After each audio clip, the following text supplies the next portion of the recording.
안녕하세요. 명가부동산TV 유소장입니다.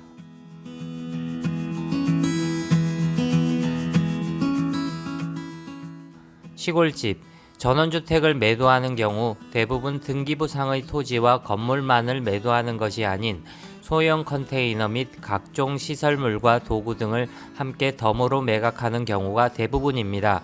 심지어 TV, 냉장고, 세탁기 등 일상 가재도구들을 한꺼번에 주시는 분들도 계시더군요. 그런데 문제는 계약서입니다. 아마도 부동산 계약서에 이런 시설물들을 모두 포함하여 포괄적인 금액으로 계약서를 작성하는 경우가 대부분입니다. 그리고 부동산 거래 신고도 그냥 포괄적인 그 금액으로 해버리는 것이죠. 이렇게 되면 매도자가 양도소득세 비과세에 해당하는 1세대 1주택자가 아닐 경우 본의 아니게 양도소득세를 좀 더 내는 경우가 발생하게 되고, 심지어 과표 구간이 달라져서 양도소득세를 훨씬 더 많이 내야 하는 경우가 발생을 할 수도 있게 됩니다. 일단 대구 고등법원의 판례 하나를 발췌해서 읽어드리도록 하겠습니다. 대구 고법 판례 일부입니다.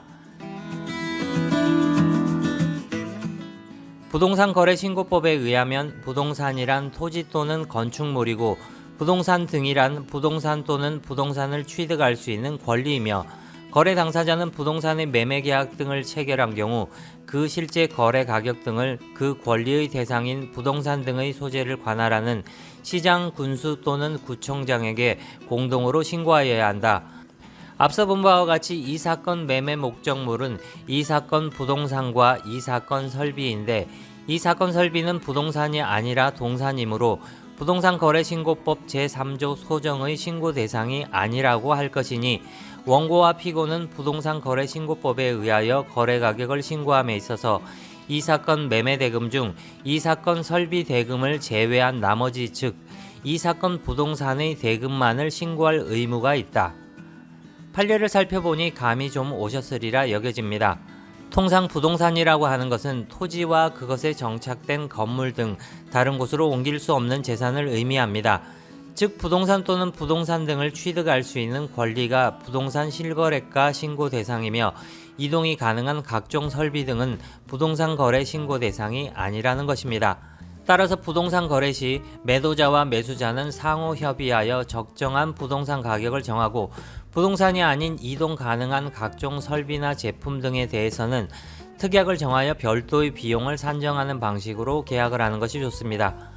사실상 사용하던 각종 설비나 도구 등을 이익을 남기고 주인이 팔리는 만무하겠죠.